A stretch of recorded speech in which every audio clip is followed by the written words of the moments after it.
Hi, Pastor. We can hear you. I don't know if you want to try to show your camera to make sure it works.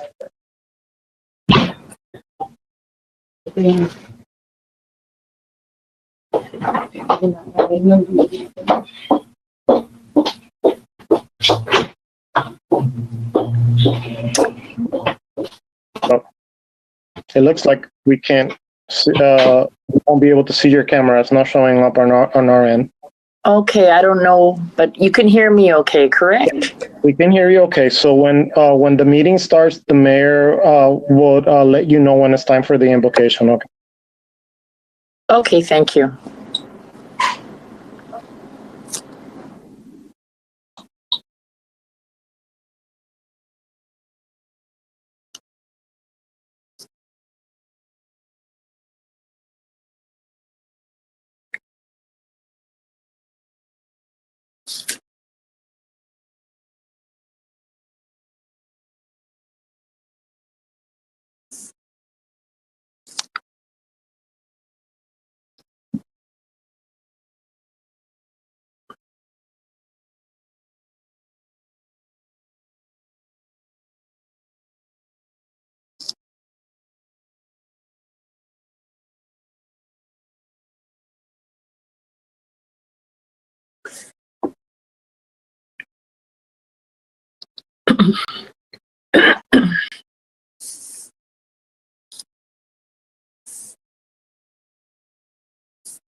Everyone, please make sure to mute your microphones. We are live on the channel waiting for mayor and other council members to arrive.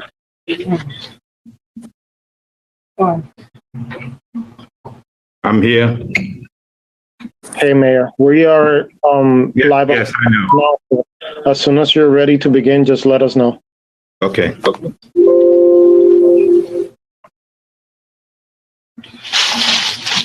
And we have to let the attendees in as well. So once you let me know, I'll let attendees in and we can start. Okay.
Turkeys today, right? Yes, I tweet 1 hour. Yeah, I agree. All 30 minutes. I told them to split my turkeys up between all. Yes, I know. Okay, Yeah. making sure that If you have a list of people we still have 100 turkey in the truck Oh, is that right? that Wallon can deliver it to.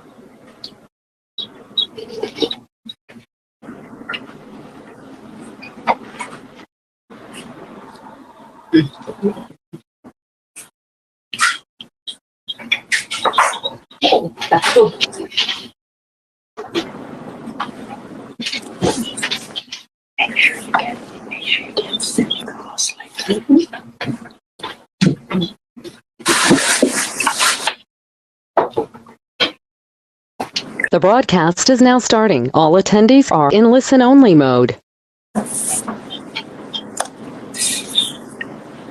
The online meeting room has been open. Please mute your microphones until the mayor is ready to start.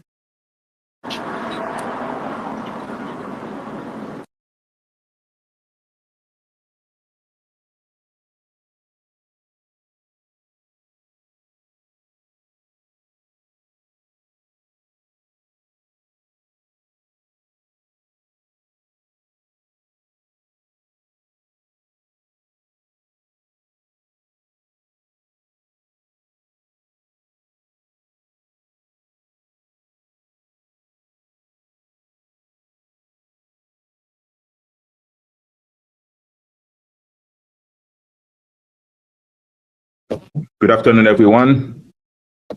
And Ricardo, we're about to start. We're ready as soon as you are, Mayor. Thank you very much. Good afternoon, everyone. Today it's November 24th, 2020, and the meeting is called to order. Madam Clerk. Councilman Galvin. Here. Mayor Biename. Yes. Vice Mayor Deslame. Here. Councilwoman Keys. Here. Councilwoman Estime Irvin. Present. Mayor, you have a quorum to proceed.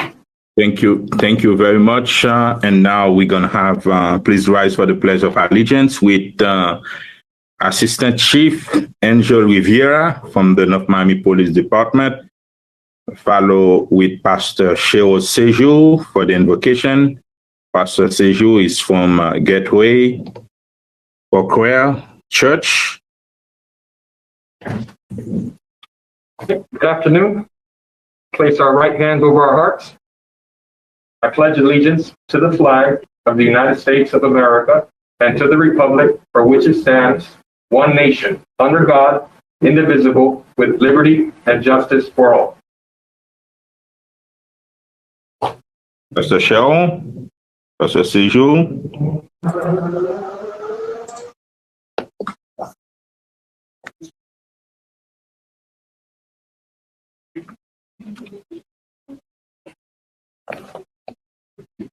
Do we have Pastor Sejour?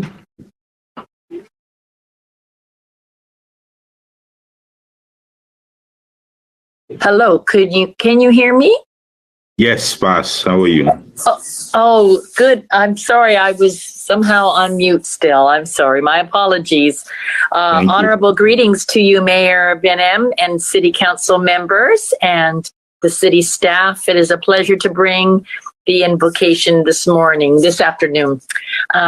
If we can just bow our heads in the presence of our God. Lord, Father God, we know, Lord, that you are the all-knowing God, the all-powerful God, the all-wise God. And so, Lord, we come to you this afternoon in the city of North Miami, and we invoke your presence that is full of wisdom, full of clarity. Lord, we ask that your presence would be upon every council member, upon every discussion that is made, Lord, because we know that North Miami is a city that is making a positive impact because we are being blessed by you, God. And we are so thankful for being blessed by your presence. And may there always be righteous decisions made in unity for the betterment of our city, oh God. And may unity in diversity flourish, and may justice prevail in our wonderful city. And I pray blessings of strength and health to all those city staff and police department. And we ask for strength and good discernment and good health in the mighty matchless name of our God and King, Emmanuel, God with us, the mighty counselor, the Prince of Peace, the everlasting Father. Amen. Amen. Thank you very much, Pastor Cheryl Sejo from Gateway for Squares Church. My pleasure. And happy Thanksgiving. And happy blessed Thanksgiving to you as well, to all of you. Thank you. Thank you very much. And now, Madam City Manager, is there any addition, deletion, amendments, or deferrals to the agenda? There are none. Thank you, Mayor. Thank you very much. And now, special presentation. Commander Brinson. Good afternoon, Mayor and Council. Commander Angelo Brinson, Emergency Manager, City of North Miami. As we are all aware, over the past couple of weeks, we have been noticing a uptick in the number of new positive cases of COVID-19, as we also entering into the cold season. So we must all keep aware and maintain to do whatever we must to slow the spread of COVID-19. As a brief update for Florida, the state of Florida, as of last night, has 944,000 cases.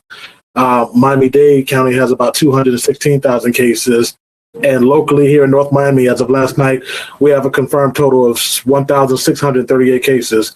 And that's an increase of 18 cases over yesterday's reporting. As we approach the Thanksgiving holiday, we must remind everyone that we are still in a state of emergency. So even though this is a major holiday, it is a holiday that we all enjoy and want to be with family. We must all continue to operate in a mode of safety to protect ourselves and our family members. Residents are encouraged to not host or attend a very large gathering and to continue practicing social distancing if any family members do come to the house. But that's just a reminder that we must protect ourselves as much as possible. As far as the hurricane season, we are monitoring one small area of storms that's out near Bermuda, but it is tracking to the west and should not affect us in South Florida. The 2020 Atlantic hurricane season will end officially on November 30th, 2020. And so we will continue to monitor until then. But this has been one of the most active seasons, and luckily we made it out unscathed. That's my report for now. Thank you. Thank you very much, Commander Brinson. Thank you. No question from the dais. Let's move forward. And now for the consent agenda. And I would like to remove tab C from the consent. And besides that, can I get a motion to approve the consent agenda without tab C? So moved. Second. Thank you very much, Madam Clerk. I have a motion made by Vice Mayor Desilme to approve the consent agenda, tabs A, B, and D through G. The motion was seconded by Councilwoman Estime Urban. All in favor? Aye. Any opposed? Thank you. Motion carries with a 5-0 vote. Thank you very much. And now we're going to go to tab H.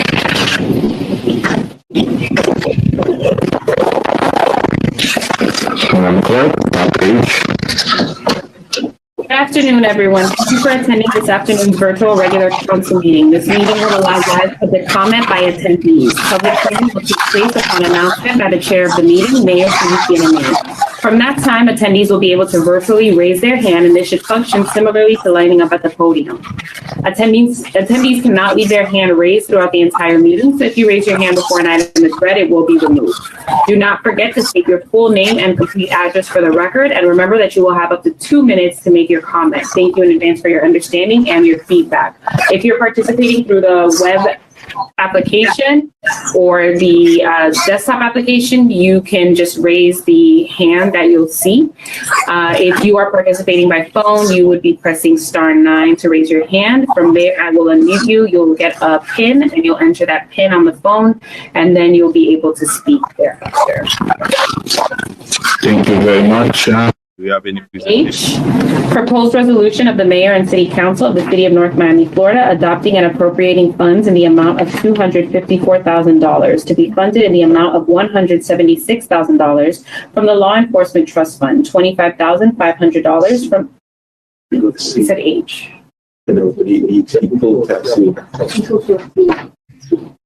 Please, I don't know. Do you want me to, I'm going to tab C. I'll go back to tab C now. No, go to tab H. Keep going. We'll leave it for the end.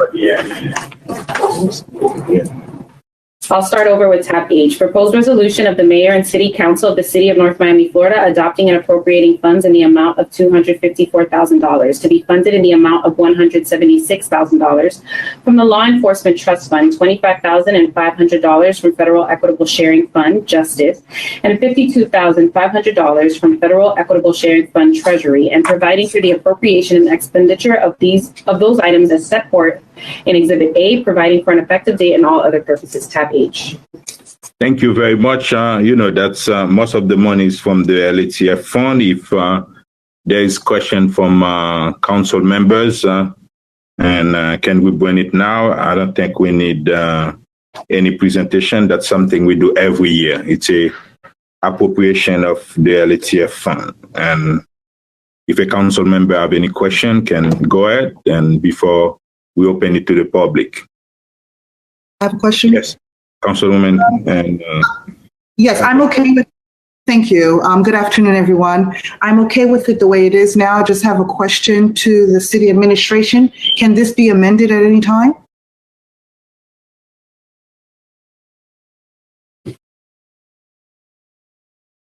Hello. Yes. It can be amended under our appropriations procedures throughout the year with the budget amendment. Okay. But the expenditures will still have to be used in the manner that it's allowable, which are mainly the ones that were listed on the sheet of how it's being appropriated. Okay, thank you. Great feedback. Thank you very much. Vice Mayor, no questions? Okay, now, Madam Clerk, can we open it to the public? Tab H. Yes, Mayor. Once again, if you'd like to raise your hand on this, if you'd like to speak on this item, please raise your hand at this time. For those of you using an application on your desktop, your laptop, or your the web application on your phone, you can click on the raised hand button. For those participating by phone, please press *9 now.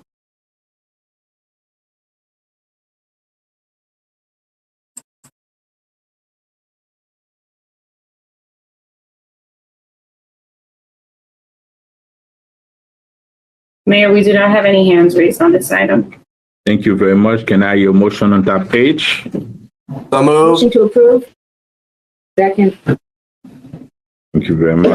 I have a motion made by Councilman Galvin to approve the item at tab H. The motion was seconded by Councilwoman Keys. All in favor? Aye. Any opposed? Motion carries with a 5-0 vote. Aye. Tab I, proposed resolution of the mayor and city council of the city of North Miami, Florida, authorizing the city manager to issue purchase orders to Office Depot, Inc., utilizing the cooperative purchasing provision pursuant to Section 7-169 of the City Code on a contract awarded through the Southeast Florida Governmental Purchasing Cooperative at a cost not to exceed $60,000 for the purchase of office supplies, providing for an effective date and all other purposes. Tab I. Thank you very much. Is there any question from the dais? On tab I?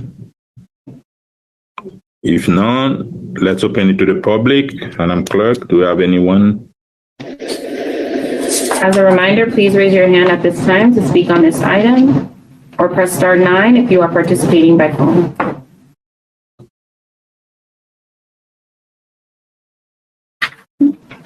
Mayor, there are no hands raised on this item. Thank you very much. If there is no question from the dais, can I get a motion to approve tab I? So moved. Second. I have a motion made by Councilman Galvin to approve the item at tab I. The motion was seconded by Councilwoman Keys. All in favor? Aye. Any opposed? Okay. Motion carries with a 5-0 vote. Thank you very much, tab J. And okay, go ahead, Madam Clerk. Tab J, proposed resolution of the mayor and city council of the city of North Miami, Florida, approving the renewal of health, dental, and vision insurance coverage for the 2021 plan year with Aetna as the insurance provider for city of North Miami employees. Further authorizing the city manager to execute all necessary documents to effectuate said coverage, providing for an effective date and all other purposes. Tab J. Thank you very much. And Madam City Manager, to you, and I know it's we are renewal. That's the renewal of our health insurance.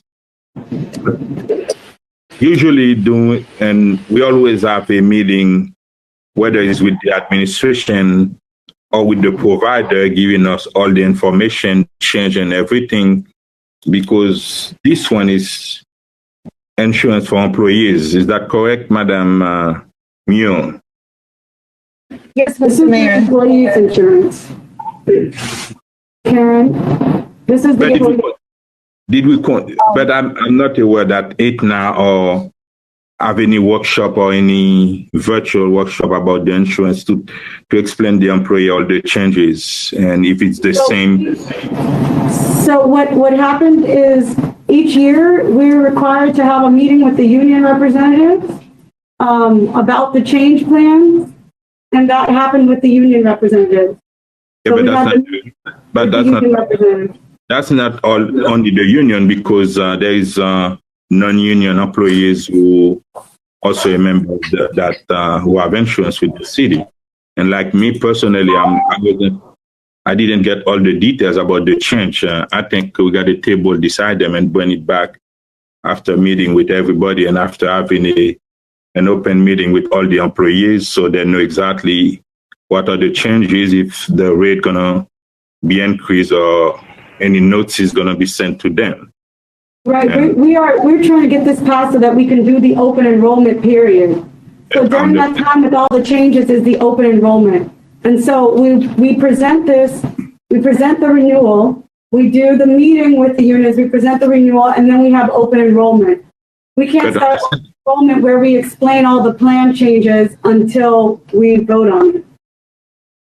Oh, what about if there is any change they don't agree with the change? That's my point. There will be an increase. I don't know if everybody is comfortable with it, but I'm not comfortable without discussing everything with mayor and council. I don't know if all 4 council members is aware of the change, the increase and everything, the deductible and the copay for everything. But me, I'm not aware of anything. And I'm paying almost $1,100 a month for health insurance. So right now, this is the item that's coming before council. I've had this in some of the briefings. If you allow, we can have Karen speak and also our consultant that worked with Aetna to negotiate. But just before we begin, just to let you know, Aetna came to us in the renewal period for a 26% increase. And at this point, I'll let Karen finalize. No, but the point is that's something we need to discuss before even we bring it for approval. How come we're going to approve something that we don't know exactly what's in there? My motion is to postpone this until the next council meeting. If you guys agree with it. I'll I'll second the motion. Thank you very much, sir. Can I ask a question? Yes, sir. I know, Councilman Gavin, what is the next council meeting? Would that affect the coverage? It would affect the coverage. We would not be able to start open enrollment. We have a short period for open enrollment. As you know, there's an agent of record. We're going without an agent of record this year. We have to bring our consultant to negotiate, and so there was a time issue. So if we don't vote this in, we will probably miss the open enrollment ability When to is do the open enrollment? Yeah. And where that leaves us is we'd have no agreement. We may be subject to the increase at their But I rate. understand that, but the employee is not even aware of the increase of anything. You said you negotiate with the union, but it's not only union. You have a lot of employees who are not a member of the union. Well, they learned the rates at open enrollment because there's still the two choices, and we did the same meeting that's done every year with the employees was the same meeting that happened this year. With HR was present, risk was present. Thank you very much. We have a motion on the floor. Let's vote on it, and then. Hold on, Mr. Mayor. I'm trying to figure out because if we're in a situation, if it's going to affect employees' insurance and health, that's why I'm just want to make sure. But Vice Mayor, I understand that I have insurance too. That's when. Yes, I think Councilman. Well, we all do. It's all of us. It's not only. I would like to hear from Miss Mia about it. If you would like to. Not the same time, Miss Mia. Okay. Am I able to speak now? I'm Yes. sorry. Yes. Good afternoon, Mayor and Council. Karen Muir, Risk Management Director. And this Madam Manager is correct. The procedures that were followed was absolutely what has happened in the past. We have had changes this year in the rates, and it is nothing that the city could really have controlled. It's just a matter of the loss experience. And so if we don't proceed accordingly with the renewal as planned for December 7th through the 11th, the open enrollment, what will happen is that we will not be on schedule with the renewal come January for the new plan year 2021. So we do have the consultant here with us, and he is more than willing to walk you through the reason for the increase, which is very plausible. So I am imploring you, if you could just allow him to walk you through, and then if you decide after that you wanted to rescind this meeting or revisit it at another date, then so be it. Okay, thank you very much. I will move my motion, and yes, Councilwoman Keys. Yeah, thank you. I would just say I'd like to hear from our consultant and also get the ramifications, which I think we've been hearing, if we don't go ahead and vote. Or more importantly, what would we gain by waiting 2 weeks? Thank you. Okay.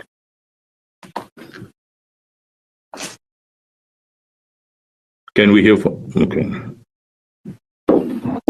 If we can, please put Mr. Mark Kent on. Can everyone hear me? Yes. Okay. Yeah, so prior to my involvement, Can you say your name and your present, please? Oh, I'm sorry. My name is Mark Kent, and I'm with Care Management Resources, and the consultant hired to negotiate on the city's behalf with Aetna regarding its renewal for its health benefits. Go ahead. And so, so prior to my engagement in this, the city was facing a 26% renewal, primarily driven by the claims, meaning the experience that the health insurance faced or paid claims for the year prior. And so just to kind of walk you through the top line, the executive summary, the medical benefit renewal went down from what was originally quoted at 26% to now at 12.3% for 2021. The dental benefit was originally quoted to renew at 14.9%, and that went down to 0%. And there were some foundational changes that were really needed to the benefit design. So the team and I spent an exhaustive nearly 130 hours reviewing the claims history for the city of North Miami, which included last year and a year prior, to help understand that.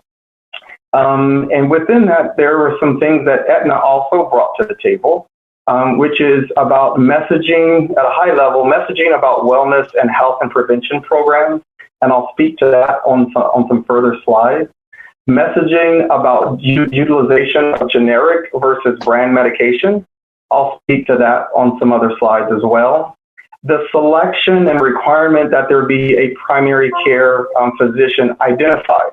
And that is really, really critical for any company or any organization when they have a benefit plan, a benefit design structure. And I'll speak to that a little bit as well. The eligibility verification, which is a good point. And also for the 5 or so employees that were age 64 and moving towards Medicare, there is the transition of that where the facilitation of that is really important. And so those key things were not part of the benefit design and structure and the year prior, which also led itself to such a huge increase that the city was facing. So I'll go to the next slide. And so basically what I'm going to cover here is just you look at the prior versus current. And so the key takeaways from this is prior, meaning last year, there were about 485 employees, and currently there are roughly just under 500 employees. So that you can see that the number of employees increased. It's actually today sits at about 502. When you look at, and I really want to draw your attention to the financial side of this slide, and it shows that the prior medical and pharmacy paid claim, right, was $1.3 million. And they currently sit at $4.5 million. So it was more than 3 times jump in that. And so again, if you remember the prior slide, I pointed to how there wasn't a primary care physician selection there, meaning it was mostly driven by specialist selection, unfortunately. And the benefit of design didn't separate or cause a gap that would make you think, oh, you know what, let me go to my primary care doctor versus jumping immediately to the specialist physician. Also, I want to draw your attention to the overall total medical claims there, and that is 4 lines up from the bottom, which you can see there is like $1,051 to $3.397 million. And so you're looking at the overall total spend was very, very significant, meaning what was paid to the physicians from a capitation. What I mean by capitation is there are some networks like a cardiology network or ear, nose, and throat that the health plan capitates in order to minimize costs, but they still get calculated in your bucket. And so that's why I'm drawing your attention there to the total paid claims amount. And well, I'll touch on it a little bit later in the next slide there. So we can go to the next slide. Here is where the messaging around wellness is really, really critical. And Aetna has a great team and methodology around messaging when a disease is recognized based upon a claim that comes in through the system. But here, what this is meant to do is to show you the high dollar drivers of the claims that were coming in for the employees of the city of North Miami. Hypertension, obesity, diabetes, gastritis, thyroid disorders, general pain. Sometimes it's called back pain, but general pain. Those were the huge significant drivers of the claims. And so I wanted to call that out just so that you understand that the messaging did not occur. So there could have been messaging around diabetes and making you aware that you, versus going to your specialist constantly, your primary care physician can manage those things. So there's a lot of things that the city can do in partnership with the health plan, which is Aetna in this case, to really manage the cost and inform and empower your employee, which is also the member. The next slide. This slide is only, the takeaway from this slide is basically just to indicate where care was sought. And here, if you look there, you'll see the hospitals that are listed there to the left. A lot of the care that was sought, that could have been driven by the primary care, was taking place in outpatient facilities. And so those outpatient facilities, you will and you do incur additional charges versus the care being delivered at the primary care physician. Hence, going back to the executive summary, it's really important that every employee select a primary care, and that in partnership with the health plan, the messaging is driven around doing just that. Okay, and the next slide. So here in particular, especially in the yellow, are where the benefits change. And so what you see right here is where the majority of the employees sit. So greater than 95% of the employees basically sit in this plan.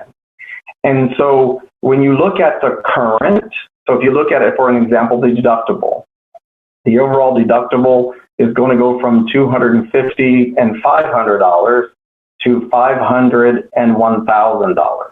But I really want to stop here, because before I keep going through it, because even with these changes, this is still a Cadillac plan. And so I really want to impress upon each and every one of you that when you compare these benefits to the benefits of anyone that is outside, meaning outside of you, City of North Miami, if you were to look at a company like mine, the benefits would be considered very rich. If you were to look at some other municipalities, this benefit design would still be considered very, very rich. So it is still a Cadillac plan. The issue was that the design prior to this is what really made it easy for the claims to be driven up. And so these types of changes help mitigate those so that the city in future years doesn't face such a huge renewal. So, for instance, the PCP copay went from $15 just up by $5, which is $20. The general market average is the copay is $30 to $45. But in this case, the copay is still $20, just to give you an example. The specialist copay went from $25 to $40 in the new design. A typical specialist copay is $60 to $75, and some are even $100. So this is still much less than what would be seen out in the general population.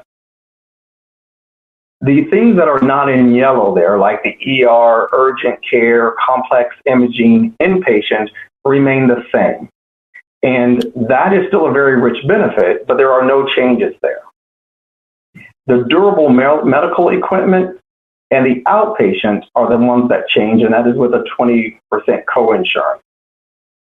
But I want to also, well, let me keep going down. The RX retail, so the third tier medication, which generally are those that are brand name for the most part, are the ones that are changing. And so basically it's changing because if you're selecting the brand name, then generally those in benefit designs and expression of benefits say then you pay more, right? You pay more to have the Mercedes than the Honda, just as much as you pay more to have leather seats inside the Honda than you do for cloth seats, right? So RX mail order also increases for the third tier because if you're selecting the brand name, then you're paying more for the selection of that brand.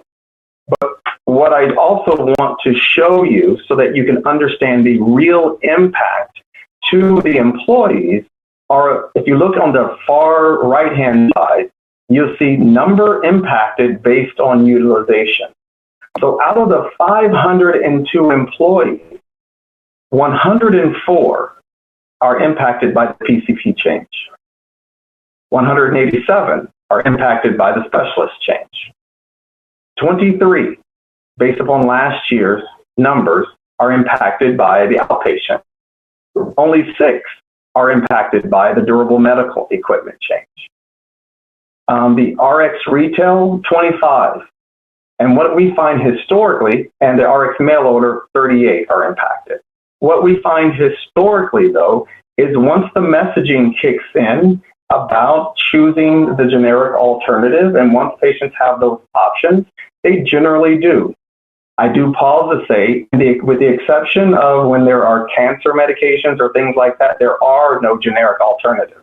And so it is just what it is. And for the case, in some cases where there are heart medications, there are.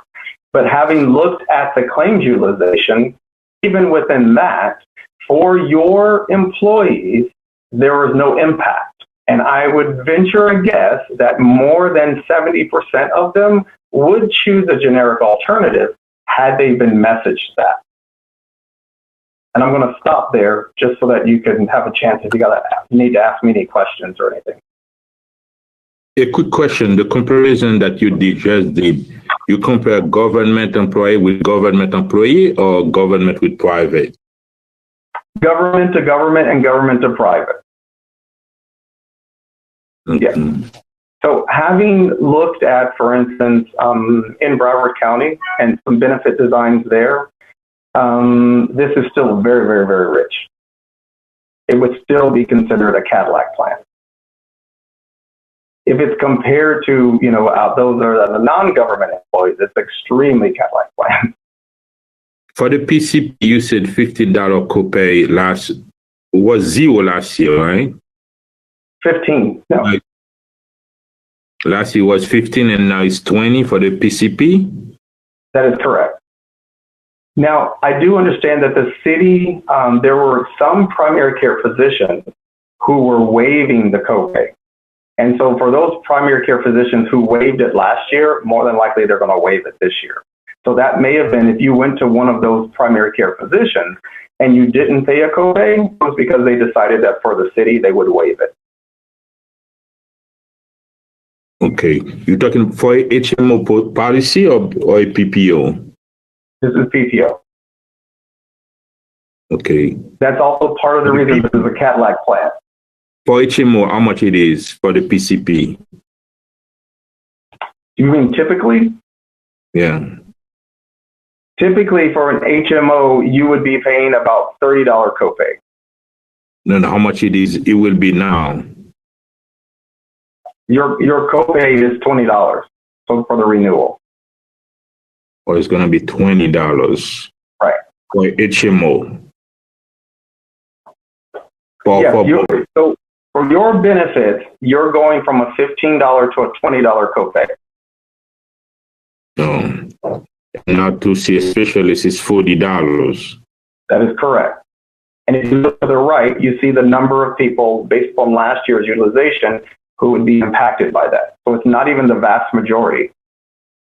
If I understand, that's when we decrease service and we are paying more.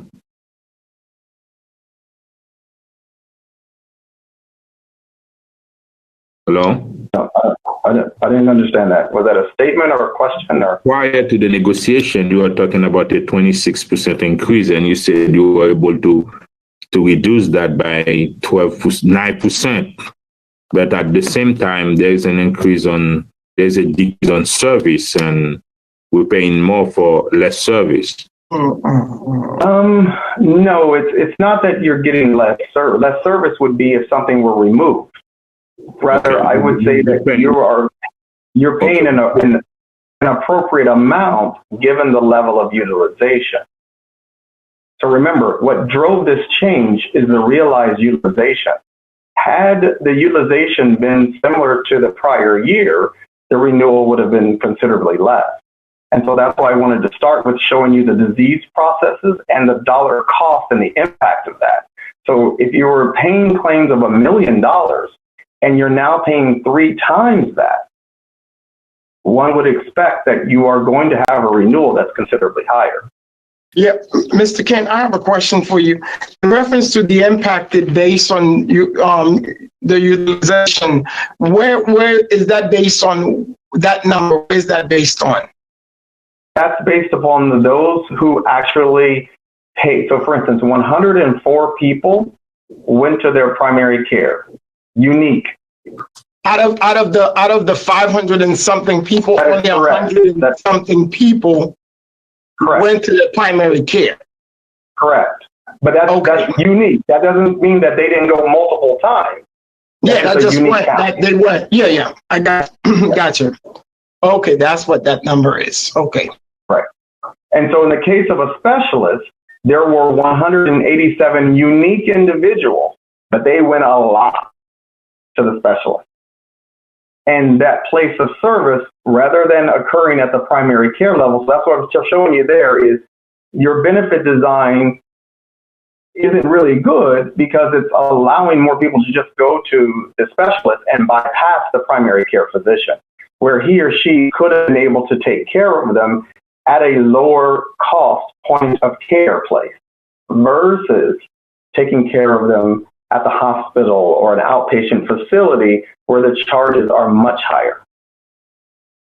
Okay, for an outpatient, right? Before it was 100% coverage, and now it's 20% concurrence. Can you give me an explanation about that for outpatient service? Yeah, so that's the outpatient. It was basically like an outpatient facility. So, for instance, there are any hospital. I just don't want to name one, but any hospital. Most hospitals will employ physicians, and so they will employ a primary care physician. They will employ an ear, nose, and throat physician, or etc. When a person goes to, or a cardiologist are employed, when they go to that facility for their care, that is considered outpatient. It's not inpatient in the hospital. But in the case, for instance, I'll use one exact where we looked, and when I looked into your data, there was a employee who went to the primary care physician one time, went to the endocrinologist 15 times, and when we examined the claim, it was all related to diabetes, which could have been handled at the primary care. But they made the choice, because it was easy, to go there. So the outpatient, what this basically does is it helps the person say, yeah, if you really believe that you need to go there, that is fine. You're going to pay the appropriate rate to do so. What about the durable medical equipments? Durable medical equipment is things similar to like canes, walkers, crutches, a pump sometimes that you can get at home, those types of things. And as you can see, you had very few people engage in that. Okay. Yes, sir. Questions from the dais? Councilwoman Keys? Yeah, I'd like to, you don't necessarily have to go back, but on your previous slide, you had about 5 benefits listed. And so those benefits, are those benefits that we had and are no longer receiving, or are those benefits we are now going to be receiving, and that's the reason for an increase?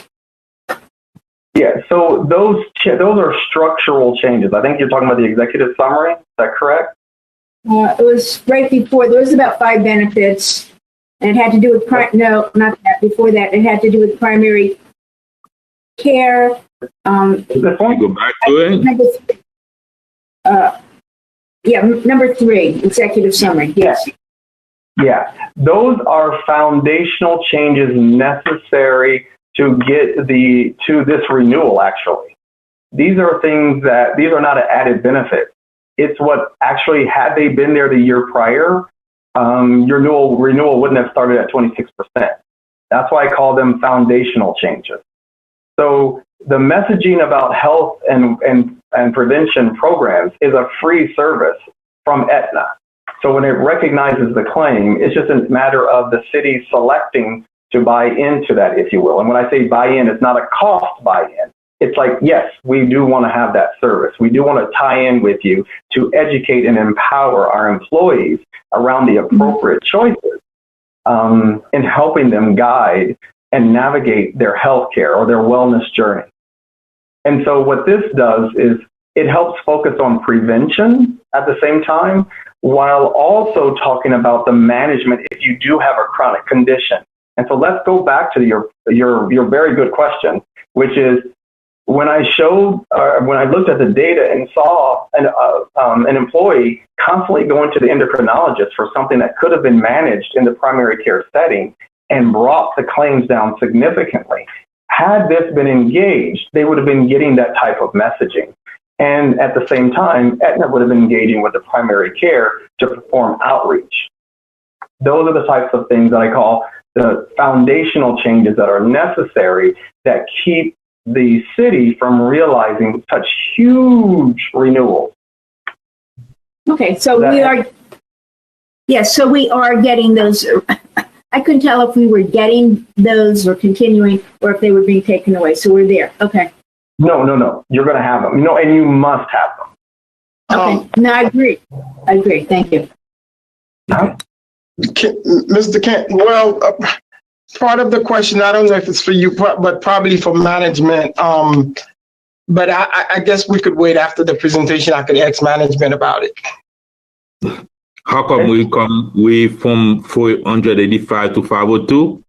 Well, yeah, that one, and then the one about, because I know we had someone that was specifically dealing with the wellness, of that from HR, because that's I thought we covered all the base. The fact that we were at 26, we got to make sure that we do not have that starting off any year with any insurance company, because that is mind blowing.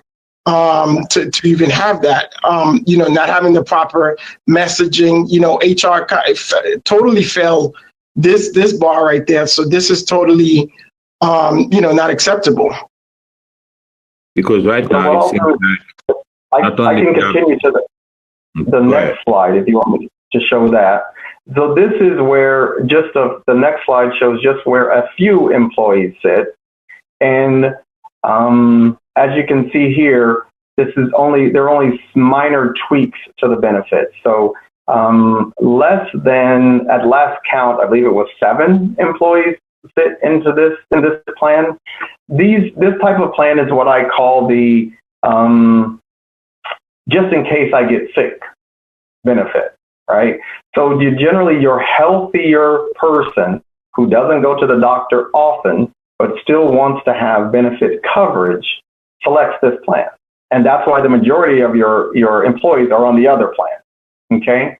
And so here, we made a small tweak into the ER visit. And as you can see, there were only 4 unique people. And actually, those 4 there were only 6 ER visits in this group. Complex imaging went to the 20% coinsurance from 10%. There was only 1 person that engaged with it. And the outpatient and the durable medical equipment was raised to the 20% coinsurance from the 10%, but there was no one that engaged in that. But that's what was there to structurally allow the lowering of the increase, meaning you created a benefit design that still remains Cadillac, but it's not like a platinum plated Cadillac, if you will. So these are the appropriate structure of benefits such that you don't find yourselves next year at a 27, 28, 30% renewal as a starting point. And you don't realize such drastic increased claims, which makes it really hard for anyone to give you a good quote around benefits. Because if any company sees that you went from $1 million of claim to $3 million in claims, they're automatically going to snap a trend line that tells them the next year it's probably $5 to $6 million in claims. And so they're going to quote you at a 30% increase number. with what will be called a give back plan, meaning if you don't get to $6 million in claims, I'll give you back $500,000. But if you do, I'm still covered. Thank you. Any other questions? The next, I'm sorry. Any questions? The dental benefit remains unchanged, even though Aetna first came back with a 9.4% increase.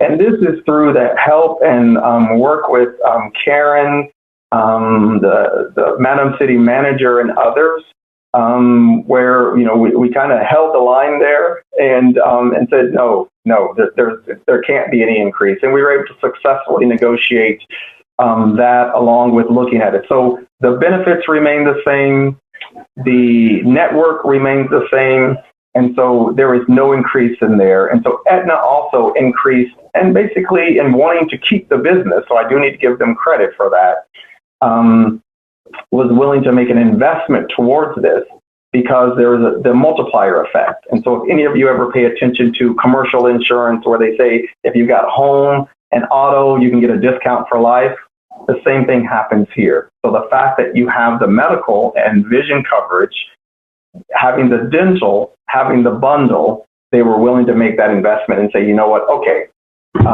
we won't increase the dental. Thank you very much. Do you have any other questions? If none, and what we want to do, and I'm okay right now. I don't know what you guys want to do. I'll move approval. Move approval.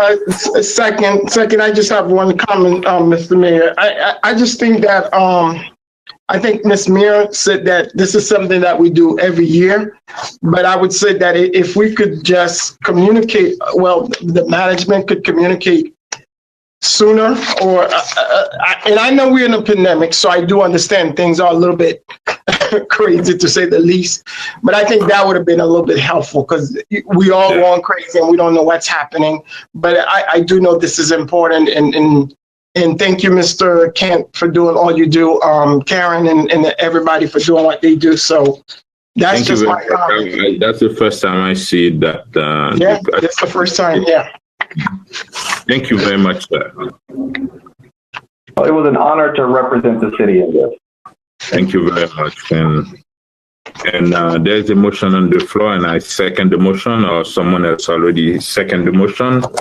Well, the motion was already seconded by Vice Mayor Desilme. However, Mayor, I'd like to be clear that you're withdrawing your motion. No, I withdrew it before the discussion. Yes. So I have a motion to approve the item at tab J made by Councilman Galvin. The motion was seconded by Vice Mayor Desilme. All in favor? Aye. Any opposed? Motion carries with a 5-0 vote. Okay, now we're gonna go to tab K, and understand that we gotta leave at 3 o'clock. And we're gonna. And Mr. Mayor, I've got a lengthy council report coming up. Yes, I know. Okay.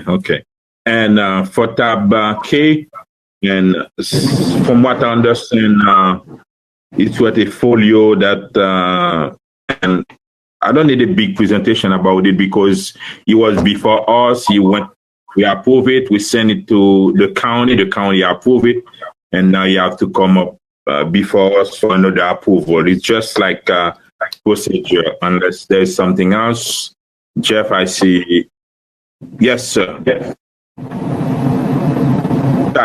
Yes. Thanks. In the advertisement, the address of this location was not listed. So I don't know if that means we have to continue this because it appeared in the paper and on our printed agenda without an address. City manager, city attorney. I'm not sure what he means. I mean, if you look at tab K, and I saw it in the newspaper, but I double checked it when I said, if you see tab K, it says the Citadel. And it does not have an address of where this property is located. But the item was advertised, the tab K, the link. Correct. It was advertised in the newspaper exactly as it appears right here. And I'm going to assume it's exactly the same on the website. Mr. Chair, if I could have a moment to speak. I just want to point out that it has a folio. Typically, when we publish, you could use either the folio number or the address as an identifying mark. I'd like to move to continue this item, Mr. Mayor, out of fairness to the public and everybody. They deserve to know where this is. I second that. And tab K, move to the next agenda. Yes. Madam. Tab L. Yes.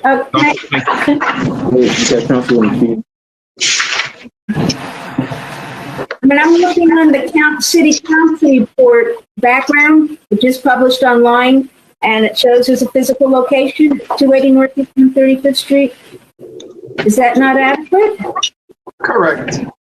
Is that the agenda posted online? We already have a motion on the floor, and let's move forward. Oh, okay.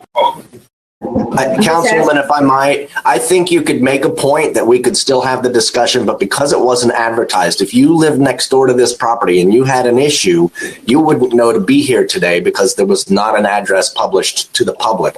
Our background information is for us, but that's not published anywhere. Madam Clerk, your action. I have a motion made by Councilman Galvin to continue the item at tab K. The motion was seconded by Mayor Bien-Aimé. All in favor? Aye. Any opposed? Nay. Motion carries with a 4-1 vote. Okay, tab L, and it's a discussion item, and can we move it to the next council meeting? Councilwoman Estime Irvin? Sure. Okay. Thank you very much. Is there a motion to table? We move it. Is that what you say? Second. Yeah, the next table, right? The next agenda. All right, so Mayor Bien-Aimé, is that a motion from you to table the item? No, we moved the act. It's a discussion item. That's been. I put a motion to table the item to the next agenda. Second. I have a motion made by Councilwoman Estime Irvin to table the item at tab L. The motion was seconded by Vice Mayor Desilme. All in favor? Aye. Any opposed? Thank you very much. Motion carries with a 5-0 vote. Okay, and now, Citizen Forum is open. If you wish to speak during Citizens Forum, please raise your hand at this time.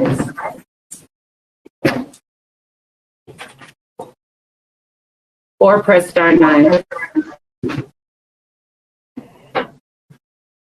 All right, Malaika Delamo, I'm going to unmute you now. Please state your name and address for the record. Remember that you have 2 minutes to make your comment.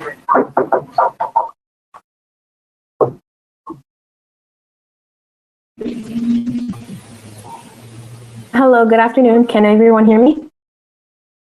Yes. Okay. Yes, Thank you. Good afternoon, Mayor and Council members. My name, as she said, is Malaika Delamo, and I live at 541 Northeast 126th Street in North Miami, Florida, in District 3. I'm here today to speak in support of the Immigrants' Rights Resolution on the agenda today. Thank you for passing this resolution earlier during this meeting. In the early 90s, my parents moved to the city of North Miami with their 3 young children for 3 reasons. The neighborhood was affordable, their children would be safe, and there was an amazing community of first and second generation immigrant neighbors that would later become family. Here they felt at home, and North Miami was the perfect place to build a better life in the United States, especially because it embraced Latinx and Caribbean immigrants and our Haitian American community in particular. In 2017, the North Miami City Council unanimously passed a resolution urging the President of the United States to extend temporary protected status, or TPS, for Haitian nationals beyond the 2018 deadline. 4 out of those 5 council members who voted for the resolution are here now, and that's you, Vice Mayor Alex Dassoum, Councilman Scott Galvin, Councilwoman Carol Keys, and Mayor Philip Yenami. You all understood the experiences of Haitian nationals and publicly supported them in their time of need. Your support and efforts did not go unnoticed, and we greatly appreciate it. And today, I am grateful that you chose to continue on this path of embracing our community members by passing this resolution that condemns discrimination and supports policies to protect the rights of immigrants in our city. Since 52% of North Miami residents either are immigrants or were at some point, they are the backbone of our county and our city. Many immigrants are essential workers, especially in the health field, food service industry, and administrative support sector.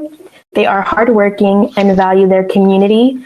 These people deserve my support, the community support, as well as your support.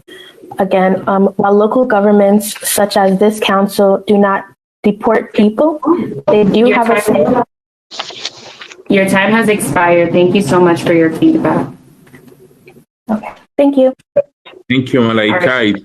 It's only 2 minutes, and we are happy that the city of North Miami, and especially my district, have you and your parents as a resident of the city. And I wish you all the best, and I hope one day you can be up there and protecting the interests of the resident of the city of North Miami. Citizen Forum is still open. Tab C, Mayor. Yeah, after that, we're going to go to Citizen Forum. Absolutely. Yeah. Jerry Proctor, I'm going to unmute you now. Please state your name and address for the record, and remember that you have 2 minutes to make your comment.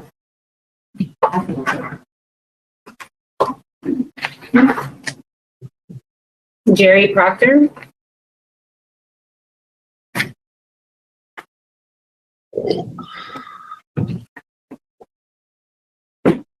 This is a final call for Jerry Proctor. All right, at this time, we have no other hands raised for Citizens Forum. Mayor Vianney. Thank you very much. And now let's go to council reports. Tab C, please. Tab C, we're gonna go to the next. We move to the next council agenda. Since we have time is Mr. Mayor, I just have to let you know that if we go to the next council agenda, we can't do any of those programs. So the money for this agenda all has to be spent by December 30th. If not, then we can't put the programs. So unfortunately, this is part of the set aside that Miami-Dade did. There were 75 million for just regular expenses. Then there was 25 million for programs. They gave us a really quick turnaround, so we tried to add money to programs that we currently have. And then there's a few new ones, one with at the library, another with PAL, and also to extend NOMI Delivers outside of the CRA. If we can't vote on this today, we will not be able to do any of these programs. We wouldn't get the money. And we have been allocated by Miami-Dade County $1.1 million to spend on the community. What's the total?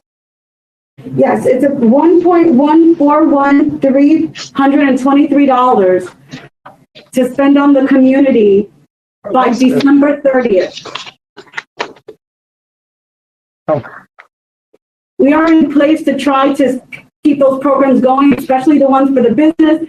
And if Councilman Galvin recalls, we had talked about trying to expand NOMI Delivers outside of the CRA area for the businesses.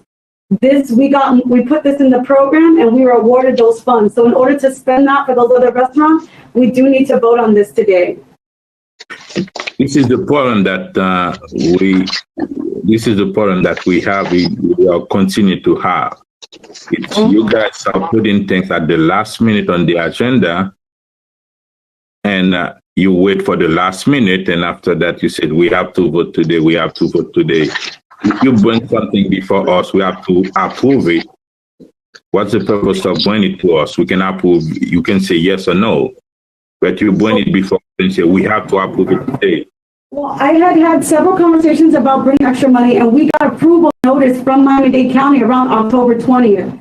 So in order to get that prepared to bring that on, and then we got notice, not only, if you recall, in October 13th, we brought you the interlocal. Then after the interlocal, we got the full budget for October 20th in order to move forward with these programs.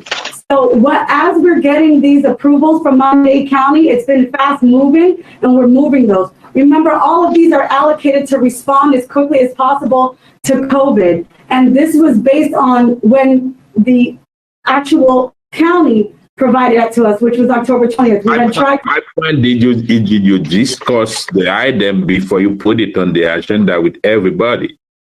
Well, we had discussed, I discussed NOMI Delivers, we had all discussed about the business stabilization. Those are all programs. You discussed with who? You did not discuss with me? We had the business destabilization. Well, specifically, most of these programs are ones that we had, and I had specific conversations about adding to that and going after the program money from Miami-Dade County. That was also happened at the meeting where we were working on the interlocal agreement. So I had discussed this separately about us getting the money from Miami-Dade County. I had the discussions that 75 million were going to be split among cities so that we could spend on other funds, and that the other 25 was there with the programming. This was all part of things that were discussed through the Miami-Dade League of Cities, and that all the cities went after the different monies. Those were provided, and we had different discussions about. So what these programs did was expand on ones that we had where we needed more money and where I had learned about additional things that we needed. For instance, we also looked at trying to do some food distribution. That was based on my conversation. However, after speaking to our director, we found that because it's December 30th, we couldn't spend the money by December 30th, but it was a program that was submitted. On top of that, we tried to do utility billing, which I had some requests from other council, but that was flatly rejected by the county. Also, we tried to expand some of the foreclosure prevention, but because we hadn't been able to spend the other money, we had not put that forward. So this was a full round of taking all of the information from the council of what they wanted for the program and submitting to the county as soon as possible so that we would meet the deadline, and then having to wait for them to respond to us on October 20th about which ones they approved and about how much. And those were all in the meetings. As you know, I did send memos about the meetings that we're going to have about the CARES Act funding. There was a memo on that. And during this time, they discussed those things. And all of the cities were up for getting some of the monies from there. And in fact, this is actually a big move for the city of North Miami because we got 1.1 million out of the 25 million. As you know, there's over 30 municipalities, and we were able to get more than our share of amounts for programs. The fastest way we could do it was to use programs we already have in existence and also use the resources at the library and expanding on the CRA's NOMI Delivers program. Those were all in place because we now only have a few weeks to try to get it all done by December 30th. I would just ask you to consider this because I don't want the community not to be able to have these benefits that we could do in the next few weeks. Yeah, you're talking about one program, the delivery program. That's the only thing you're talking about in your program. We're talking about 1.1. My question is the first time that, can you let me speak? I'll let you speak, please. This is the first time I have that thing on the agenda. I just saw it. That's when I did not get an explanation of that. That's my question. Did you discuss that with everybody? That's my question. You keep telling me delivery program. You never discuss that. You have multiple programs. When you submit the plan to the county, what was approved? When did you receive the letter of approval? And you did not discuss that until I saw it on the agenda. That's what we are discussing now. I have gone through the agenda with those that I get briefings with, and I've gone through the agenda of each of the items. And I actually even had questions about which ones were denied. Those were sent earlier. What other programs, and answered those questions. So this was a culmination of listening to the concerns of the council over the last few months as COVID has been developing and trying to make sure that we could get those community resources. When you get the approval from the county that this is what you're going to get, this is the amount of money, this is the program that's going to be funded, did you discuss that with everybody? We worked on creating this item and separating those, and I put this on the item for the agenda today and had conversations separately in my briefings. I have a question. Yes. Go ahead, Vice Mayor. The family virtual learning hub, that's the library thing? Yeah, that's at the library, yes. Okay. And then the smart business is something that that we're already doing? Yeah, and adding more money to it. Yes. And that's the business e-commerce. That's the one that okay, because I'm trying to figure out the ones. I know the ones the Nomi grant that they were doing. Okay, the contact tracing is the FIU one. So the PAL virtual lab, is that added to it? What is that? That's the police athletic league. They're having a virtual hub, so they normally have meetings, and this is to like expand on their programming when they need, and we're using some of the funds to add to that program as well. Okay.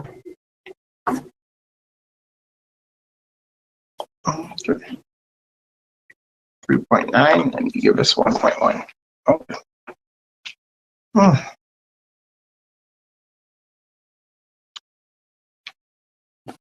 So how are we doing this?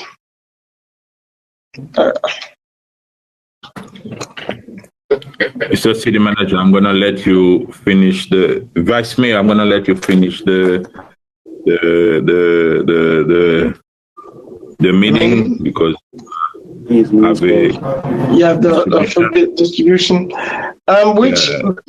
Madam Clerk, I think I have. Okay, so which tab was this, Vanessa, Madam Clerk? Sir, I'm not sure if the mayor left already. We just lost quorum. He's in the building. So if he physically left, we lost quorum and we can't vote on any items going forward. Okay. We have 4 people. Physical quorum in the building, remember? There's people in the building to have quorum to vote at these meetings. Oh, I didn't know. The reason that I'm here, I have to be here to vote. Oh, I didn't know. Yes, three elected officials have to be in the building in order for us to have quorum and vote during these virtual meetings. Oh, well, I guess we cannot even vote. Yeah, go ahead, Ms. Kate. Yes, go ahead, Councilwoman. So, I mean, our manager has put forth programs to the county of money we're already spending, and so we're going to be reimbursed.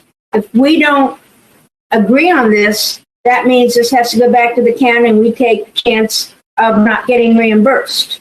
Is that correct, Mrs. Manager? At this point, because of our financial, we wouldn't do the program, so we wouldn't offer it because we have to actually spend it in order to get reimbursed. So we would have to stop most of our programs. And as you know, we've been doing the programs and some of them are running down in terms of the money. This was going to be a way to expand on those. If we do not have, a vote, because we have to have the guidelines in place, then I would not be able to move forward with any of these. Mr. Attorney. Sir. Is it your legal opinion that if we vote because we don't have a quorum in the building, would that be sufficient, or it could be challenged, or what's the opinion? There are statutes at work here. There are attorney general opinions at work here. My opinion that I gave you all was that we needed at least 3 people here in person in order to be able to meet the quorum requirement. We expanded that to allow it to be 3 people in the building, but there has to be 3 people in person. Hello? Oh, he is here. Okay, good, Hello? good. Thank you. Okay, Yes. Mr. Mayor is here. Good. Can you see me? Yes, you are here. Good, good. Okay, we're gonna go back. Since you have to go, I think that item needs to. We're gonna move this item so we can Yes, get the report and yes, we're gonna move it to the next agenda. Mr. Mayor, may I suggest something? Yes. Because of the length of time and the concern to be reimbursed and the funds have to be used up by December 31st, can we just call a special meeting? Would everybody be okay with that? Yes, we can do that after that. Right, Yeah. so I'm suggesting that maybe we call a special meeting on Monday, if that's okay with everyone? On that only, that's fine. Okay. The administration gonna work on it and we'll call it. So can we vote on it and then we call the meeting to discuss the layout, or so that we don't do anything? Would that be good, Mr. Mayor? Or no, it's giving direction to the administration to do a special meeting for that. That can come up with that after that. If we don't have to vote on it. If we can put the guidelines in place, we understand that. Start working on it over the. So we have an entire system that's going online. That if we don't work on it and get it up to this week and over this holiday, we will not be able to get through the program. So we've been starting to work that so people can apply for a lot of these programs. It's being worked on. We're trying to get that online. What program you're talking about? I'm sorry? What program are you talking about? So for all of the programs, in order to make it that we can have everyone apply in time to make it go quickly, we've been trying to set up so we can have an easy online application process. My issue is that to work on it, if we can vote to say, okay, for the program guidelines, if you want to talk in more detail about the programs in a special meeting, I'm happy to do that. But I need to be able to instruct the staff to either move forward with it or not. The expenses that we incur in trying to set it up, if we don't vote on it, will not be. Madam City Manager, we set up the policy over here. We decided here. Okay? Thank you very much. You work for the government. Yes. Yes, Vice Mayor, can you set up a special, we're going to set up a special meeting so we can discuss that item by himself.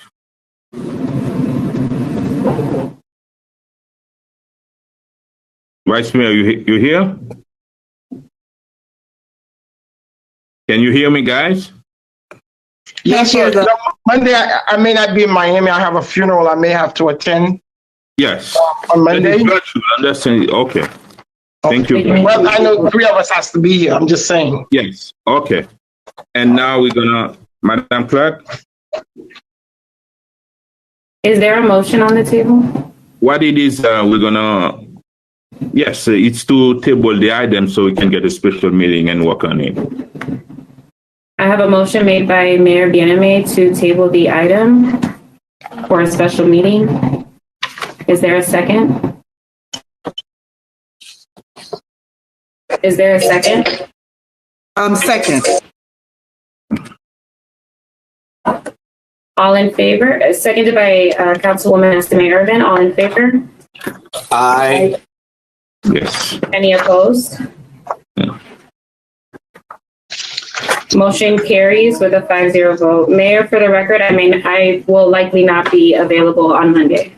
Okay, no problem. Thank you. Thank you very much. And now we have council report, District 1. Councilman Thank you, Mr. Mayor. Yes. Councilwoman, were you raising your hand? Okay. District 1. All right. First, I want to move the name for approval for 2 boards, Robert Besson for the Planning Commission and Ingrid Aguiar for the Youth Opportunity Board. Both of them sent in applications that are in the city clerk's office. And I second that.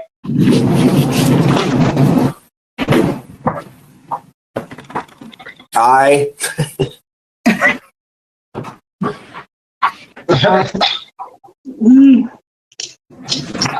Got that, Madam Clerk? Give me 1 second.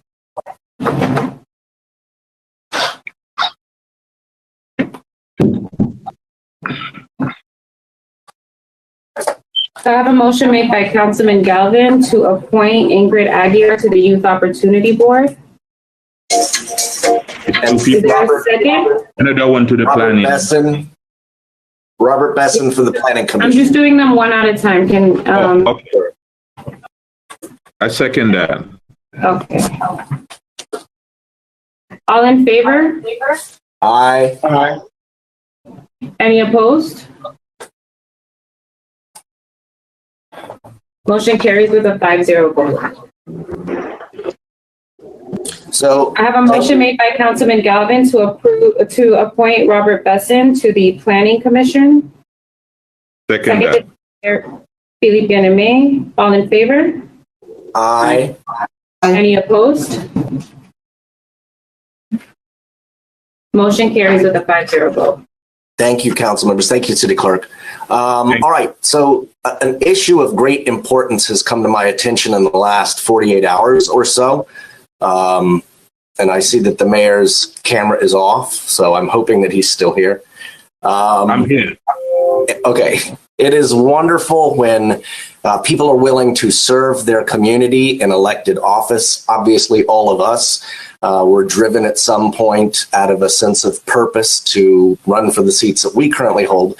And here in North Miami City Hall, we've had sort of an exciting birth of activism. We've recently had two city employees become council members in other cities, and we've got two others that are candidates for city commission races in other cities. So it's a four-person total. Unfortunately, because there's an outdated part of our code, we're in the process of asking, or as I can understand it, encouraging each of them to resign from their positions here at City Hall. I can't tell you how much I disagree with that. This is these folks' livelihood. This is their job. Nobody told them before they ran. Nobody told them before they got elected that they couldn't do what they've done. In fact, one of the candidates was told she could, and now it's being pointed out that she can't. This code is so outdated. It also, the very next sentence after this provision says that any city employee in the civil service who donates to a political candidate or a candidate or a party, if you make a donation, you must resign. Come on, folks. I want us to certainly revisit this as quickly as possible, maybe with that special meeting that's coming, but also direct the administration to find some sort of relief that might bring them back until we can work this out. I don't want to see anybody losing a job because they wanted to serve our country. Can I tie in, Councilman? Actually, before anyone continues, can I just caution you all in going forward? As I've mentioned in the past, there is another code section that discusses the manager's power to hire and fire, and that the council should not interfere in that. You can have the discussion. I'm just telling you, just be very careful. I don't want to see anyone. Yeah, well, this is not about the manager. Hire or fire, because I don't think the manager has fired anyone. This is about the code, the actual policy that the previous board or the council had affirmed a couple of years ago that outdated. And when Councilman Galvin, in fact, Mr. Attorney, I read what you sent, and it made me feel like a law student or something, because in reading it, it goes even further, even stating that if you're a treasurer of a campaign, and it even went and said, I'm surprised that they didn't allow you to vote, that you could work here. It's really that type of party. I don't know what was the intent. It would make perfect sense if it says, if the person were running here in this city, they work here, in one of the cases, I could understand that particular instant, and I don't agree with it, but I'm saying I would have understand it, because perhaps, the person work here or something, but certainly not as a candidate, maybe once they win. But that fact, you taking that right from somebody to serve their community or their country, is really, it doesn't sit right with me. And I, it's not, public service is public service, and we don't do what we do. It's not only that, Vice Mayor, it's not only if you are a candidate or if you are an elected, even if you contribute to a campaign, you're in violation of that. I think it's outdated, and I think the best thing to do is, Mr. City Attorney, if we can bring something at special meetings so we can recall and that law, or if we can come up with an amendment and as soon as possible, because it's unacceptable. Because right now we need people to government need people. They need new blood. They need millennials to come on board. And I was touched by the statement of Malaika, who's from District 3, and someone like that. That's someone I would like to see maybe one day up there on the council, and we present the president of the city. That means it's like disqualify people from serving the country, serving the cities. And if you can come up with an amendment or a change, and we are happy to vote for it. And if we can be retroactive and whatever it is, please bring us something as quick as possible, because it's unacceptable for someone who want to serve his country, serve his city, and especially those people who've been working for the city of North Miami for years. And there's another thing that I noticed, and is the language that being used by the personnel department or the administration. And I've been noticed that the administration and the personnel was rude on those people. It's like they say, if you don't like it, sue the city. And listen, those type of language, and I think is unacceptable. Even me as mayor of the city, I talk to anybody, any employee, whether you are cleaning the floor or you are the city manager, I respect everybody. And I hope that any directors, any managers or deputy city managers or chief of staff or any the directors, they respect the employees. And I noticed that they wasn't happy with that. But it seems like they don't respect. You have those directors who talk any way they want with employees, and I think those things are unacceptable, and we need to correct that. And Mr. City Attorney, yes, Councilwoman Keys.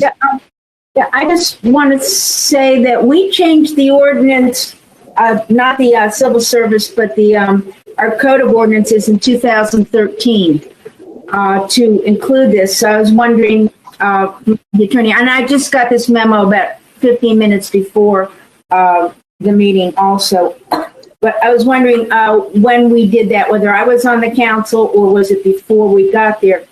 I think we should be careful. I think there is a lot of change to be made, but we shouldn't be, I'm hoping we're not just jumping into this without really taking a look at everything, the potential conflicts of having a city employee working for another city, maybe not, but all of a sudden we have someone going to the House or making decisions involving the city. There are potentials. So I just want to be careful when we do this. Listen, we don't want to violate we don't want to violate anybody's right. That's what it is. We need to make sure that we protect everybody. Yeah, Councilwoman Keys, the fact that, if somebody has a conflict, of course, we're not saying that, but if somebody is serving, having to go out there and when, we're not saying if they're working for the city, that's, if they live here and they decide to run and they win, of course they have to resign. But if somebody work here for whatever amount of years, they go into their community in Broward, wherever, and we need, either just like the school board, if it's something they work in the parks or something, I do not think that we should have a rule that says that them cleaning the park or them being a park attendants, they should resign, because what conflict is that? We should do all that we can to do that. That's what I'm saying. But even though a park attendant or a city manager, it's or risk or purchasing. Councilwoman Keys, we agree on classifying thing, on swearing position. We agree on that. It's not, we understand that. When it comes to classifying position, when it comes to swearing position. But when you're talking about a simple employee getting fired or have to resign because of a political position, that's what we are discussing. There must be a reason. There must be a reason why we added it 7 years ago. So okay, I don't know the reason, but I urge the city attorney to revisit that and bring us something that's up to date. We're on 2021, and people want to participate in government, in our city government, and they want to help, and we have to create a piece of legislation that's going to allow them to do so. And Councilman Galvin, you are going to say something. I've got a lot of things that I want to say. Our city attorney could run for office and get elected, and this would not be a violation. Carol, Councilman Keys, you'll probably remember Jim Reeder, who was our building director for decades, who was a mayor of Biscayne Park. The only people who are punished by this situation are civil service employees, and in 2 of their cases, they ran locally. Everybody saw their campaign signs. I sure did. They asked for, at least one of them asked for a legal opinion as to whether or not she could run, and wasn't given that opinion by our city attorney's office. That's not right. So we're now asking 2 people to resign, or 2 of them have resigned under duress. That's my word, not anybody else's. Because nobody told them they couldn't run. And how do we have a rule on the books that say you can't run for office in this country?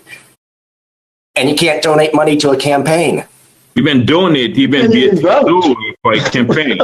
That means like you could vote. If you have political view, and you cannot work for the city of North Miami, and it's unacceptable.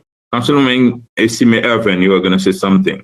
Yes, thank you so much. I had some concerns about what was going on, so I spoke to our city attorney. So I just want to say publicly that I did ask that we revisit our rule and see what other cities are doing, see what is more up to date. So I do also look forward to seeing what can be done to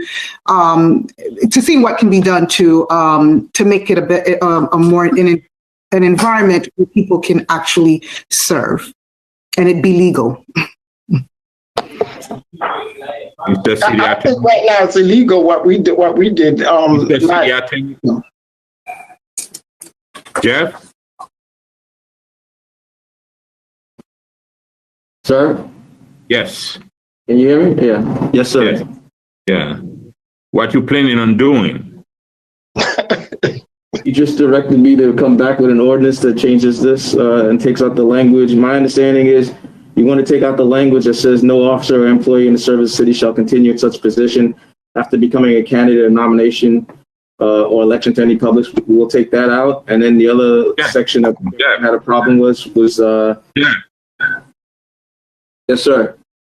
We love you, and we are in 2021. Just bring us an updated something that align with other cities.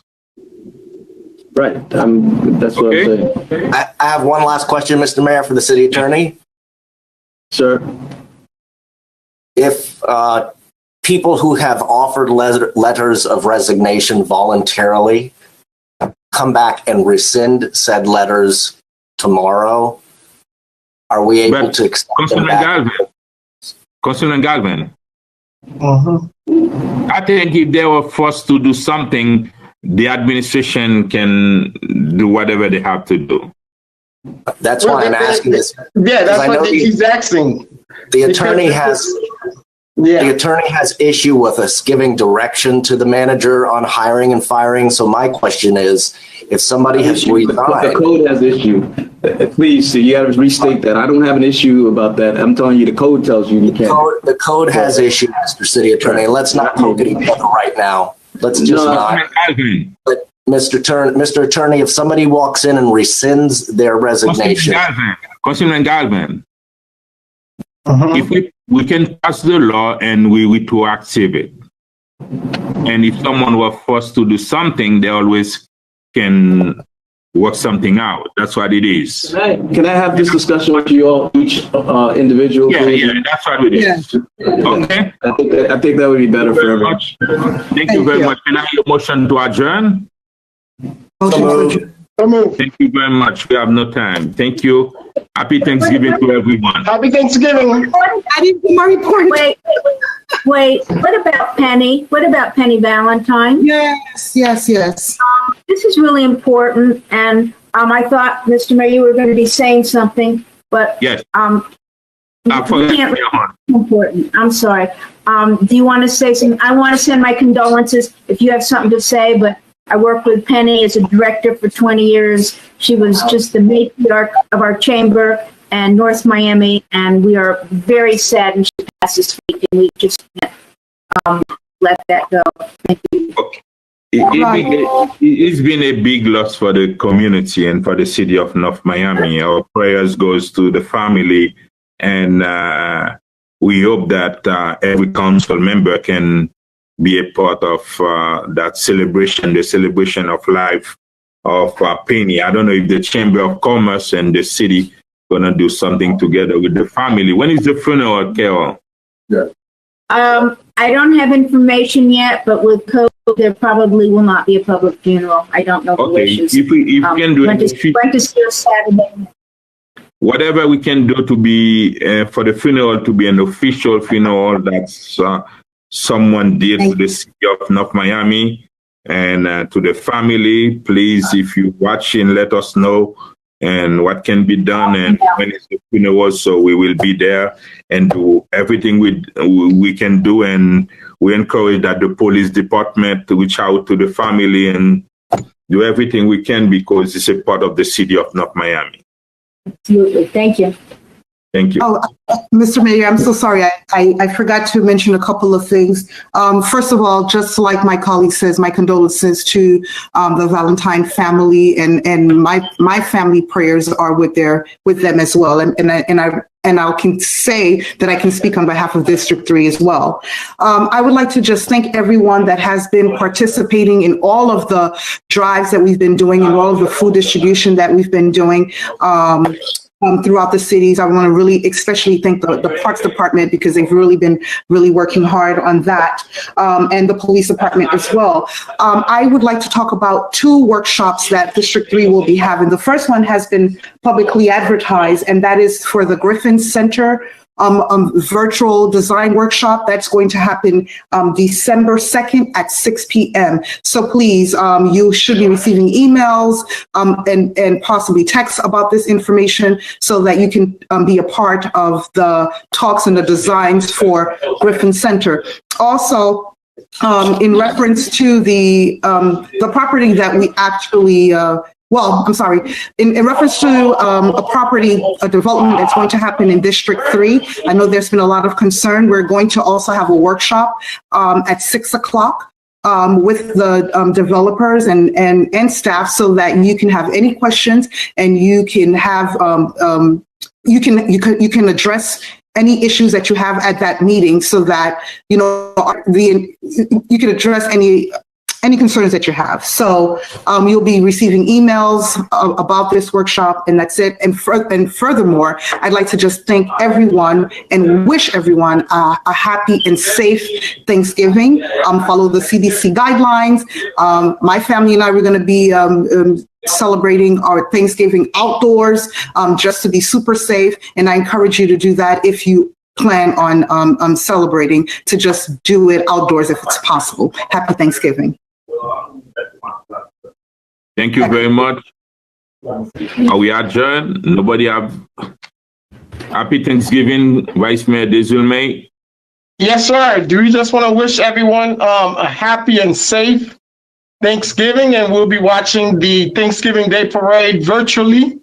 Please, the tradition continues. You don't have anything about Neon. Under your leadership, Neon is very happy. Oh, yeah. Welcome those two elected officials that's something else. Yes, I don't want to be biased. Yes, absolutely, but yeah. So we have a lot to be grateful for in this although on this uncertainty time. So we have a lot that we got to be thankful for, but we got to be safe and do what we do. Thank you. Have a good one. Also, we have to let our residents know that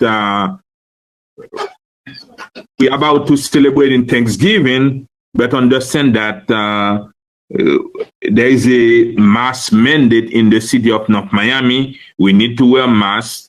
We need to practice social distancing, and we need to wash our hands, and we need to apply all the CDC guidelines, because we have to make it like seems we are on March 13, 2020, when we declare a state of emergency in the city of North Miami, because it's a lot of hospitalizations, a lot of people are tested positive with COVID-19. COVID-19 is still there, it's real, and we need to protect ourselves. Happy Thanksgiving, everyone. Happy Thanksgiving. Thanksgiving. Bye.